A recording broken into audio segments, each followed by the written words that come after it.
Why do we have trials? Why do we have bad situations that happen to us? And so, like we mentioned, sometimes people go to extremes, and you say, well, some people think that, kind of what we're talking about. Well, God is omnipotent, omnipresent. So everything that happens, everything bad that happens, God did it to me. Yep. Everything good that happened, God did it. Everything bad that happened, God did. Everything bad that happened to me, that was God's will. God wanted it to happen. So some people go to that extreme. Some people go to the other extreme. Say it's Satan. Everything that bad happens is Satan. I can't find my keys. It's Satan. Yeah. It's Satan. The enemy is always at me. I lost the lottery this week. It's the enemy. It's the enemy. It's like somebody cut me off in traffic. It's just Satan messing with me. Satan, like Satan. Everything is Satan is everything. That's one extreme. And then other people go to another extreme. Is everything that happened is because I'm a sinner, because I'm a bad person. Everything bad is happening to me because I'm a sinner, because I'm a bad person. Everything is my fault. So it's like some people think everything is God's fault. Some people think everything is Satan's fault. People think everything is their fault. And they can't all be right. Right. Okay. Yeah. A lot of people think everything is God's will. But if you think of, say, the biggest sin you ever committed in your life, do you think that was God's will? It's like, okay, if that wasn't God's will, then that means everything that happens isn't God's will. Right. So there's probably some other stuff that happens that's not God's will. It's like, so we're going to look at some reasons why bad things happen. So reason number one is Satan caused it.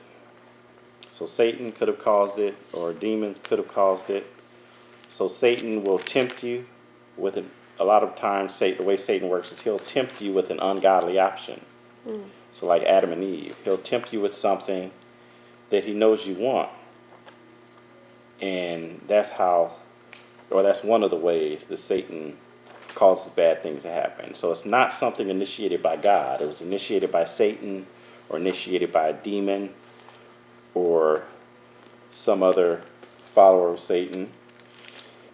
The goal being to separate you from God. So like the Garden of Eden, he tempted them with, or like how Satan tempted Jesus. I'll give you the world. I'll give you stuff you want. Or here's, or turn this rock into bread. This is something that'll satisfy some of your natural urges. So Satan will tempt you with something. So that's one way. Or one reason. Another reason bad thing might happen is that God does it to bring you back to him. So it's for your protection. So maybe something that you want, God doesn't give it to you because he knows it'll harm you, or it'll keep you from your destiny. So like if a child is saying, hey, I want a real sword, a 5-year-old, for my birthday. And he's like, I don't understand why I can't have it. It's cool. It's not. You're like, no, it wouldn't be a good idea. So God knows reason that we shouldn't get what we need, or get what we're asking for. Or it also would take the place of God in our lives. Right. We would allow that to happen. Yeah. Yeah, exactly. So we would allow it to take the place of God. And so that's another, we would allow it to take the place of God. We would worship it. And so, and another reason would be if he did give us something, and that did happen. So it took the place of God. It took us further from God. Like he gave you a promotion, and now you don't have any time for God. He gave you another person, and now you worship them, and you don't trust in God or turn to God for anything. Right. So you worship the blessing he gave you, or you weren't mature enough to handle the blessing. So either he doesn't give you something for that reason, or he may take something back that you got for that reason. Or so it's for your own good. So something that maybe you are abusing. Abusing being you're using it for an abnormal use. So you weren't using it for the meaning that God interpreted to be used. And so he takes it away or prevents you from having it because you want it for something that's not to use it in the way God intended. And so we interpret that as a trial. It's not really a trial, but we see it as a trial. Mm-hmm. So it's like the fruit of our works, in a sense, or the consequences of decisions we made, Sort of. or the. Yes. Well, sort of is with God's intervention. Oh yes. Right. So it's God intervening. But then the next reason is that it's consequences of the decisions we made, sowing and reaping. So sowing and reaping, meaning that it's the consequences of a decision or action we did, but there was no supernatural intervention. God didn't get involved. Satan didn't get involved. It's just a natural consequence of something we did. There. So it's something you brought on yourself. So an example be you had $10,000 and you leave it on the front seat of your car with your windows down and your doors unlocked in the mall parking lot, and you were going to use that to pay. You were going to use that to pay your rent, and now you come back and you go, oh, now I can't pay my rent. Oh, God must be punishing me. It's like, Well, it's like, what the no, I shouldn't. Say, well, like in a sense, like you left it. No, never mind. No. It's like, no, that's just what happens when you do what you did. It's not God punishing you. It's not Satan. There's no supernatural intervention. It's just it's sowing and reaping. It's just a natural consequence of what happened. An example would be like if there's say a professional basketball player. Every town he goes to, he sleeps with different women, and then somebody says, "Hey, I'm pregnant." He says, "Oh, God is punishing me for all the stuff he did." It's like, well, no, that's how the birds and bees work. That's a natural consequence of an action you did. It's not supernatural intervention.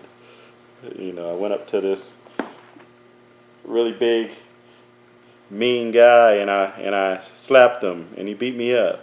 God is punishing me. It's like that's just what happens. You the one got slapped. It's a consequence. So that third one is sowing and reaping. It's just a natural consequence of something you did. There was no, something bad happened to you, but God didn't do it. Satan didn't do it. It's just that's what happens when you do that. Right. And so sometimes people don't want to take responsibility for their own actions, and so they want to blame God for it. And then the fourth reason is that God is testing you. And that's the reason that we're going to explore deeper today. So it's referred to by David as God is revealing your heart. So it's a scenario where you're going through a trial with the goal of taking you somewhere else. So it's part of the process of getting you from where you are to where you need to be.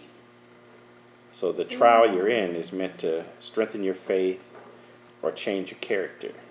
And it was initiated by God. So we're not saying that every trial you go through is this, but this is the specific scenario we're going to look at today. So sometimes it takes adversity to push us where we need to go. Sometimes we get so comfortable in the path that we're taking that it takes a major disruption to get us out of our lifestyle. So being in the wilderness is a time of preparation and proving your faithfulness to God. You build your faith while you're in the wilderness. The time there puts you in a posture where God becomes your first resort when issues arise. So just because you're uncomfortable doesn't mean you're not where you're supposed to be. Some things you can only learn in the struggle. And there's some people that can only learn when they go through a trial.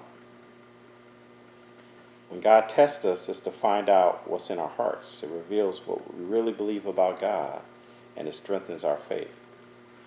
Your heart is revealed by how you handle the trial. Do you turn to God first? Do you trust what He's doing? Or do you rely on your own knowledge and turn to how you think it can work? After God reveals your destiny to you, you'll be tested, and it might be by the enemy. So now that we know the process, we don't have to doubt the promise if that happens to us. So the trial doesn't mean that the promise isn't from God. The trial is probably assurance that is from God. So tests from God aren't meant to harm you, but to bring you to maturity. 1 Peter 5:10 says, after you have suffered a little while, the God of all grace, who called you to his eternal glory in Christ, will himself perfect, confirm, strengthen, and establish you. So the trial is meant to perfect you, to confirm you, to strengthen you, and to establish you.